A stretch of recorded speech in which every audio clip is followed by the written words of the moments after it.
Picture this. A new government comes to power with bold promises, better schools, healthcare, and faster services. But months pass, and citizens still wait in long queues, buried under paperwork, trapped in the maze of government procedures. Politicians change, policies change, but one institution remains: the bureaucracy, the invisible machinery that turns political ideas into real-world action.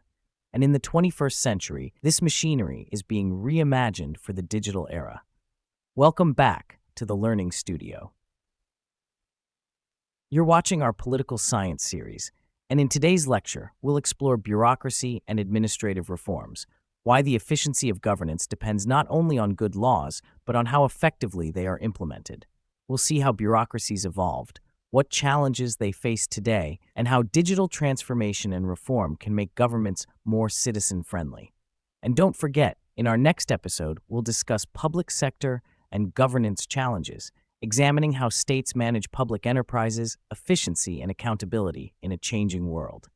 What is bureaucracy? The term bureaucracy comes from bureau desk and kratos, rule, literally meaning rule by office. It refers to the administrative structure that carries out the day-to-day work of the state, ministries, departments, and civil servants who implement policies.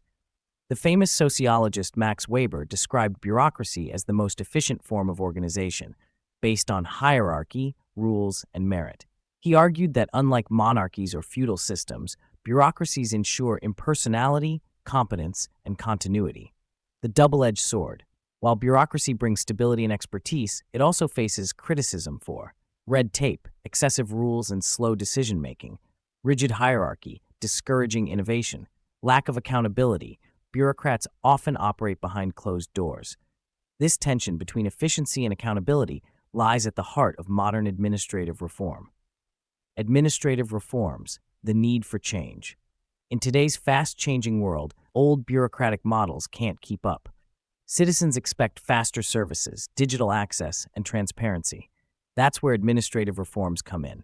These reforms aim to simplify procedures, cutting unnecessary approvals and paperwork, digitize governance through e-governance platforms, online services, and open data systems, ensure accountability, performance-based evaluations and citizen feedback mechanisms, encourage ethics and training, building professional and value-driven public servants.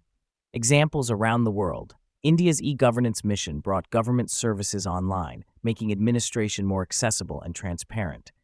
Estonia became a digital state where almost every government service is online, from taxes to voting. Singapore's civil service focuses on innovation, meritocracy, and lifelong learning. The bureaucracy of the future.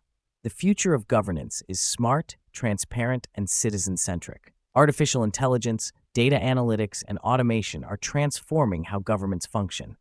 But technology alone isn't enough. Reform must also build trust, empathy, and efficiency in public institutions.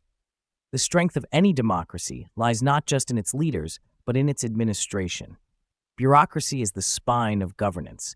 It can either make a nation run smoothly or paralyze it through inefficiency. Administrative reforms aren't just about modernizing systems.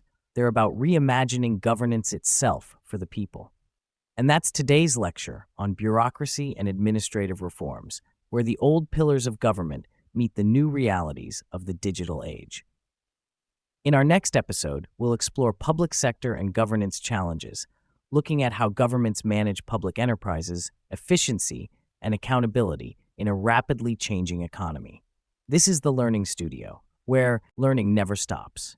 See you in the next episode.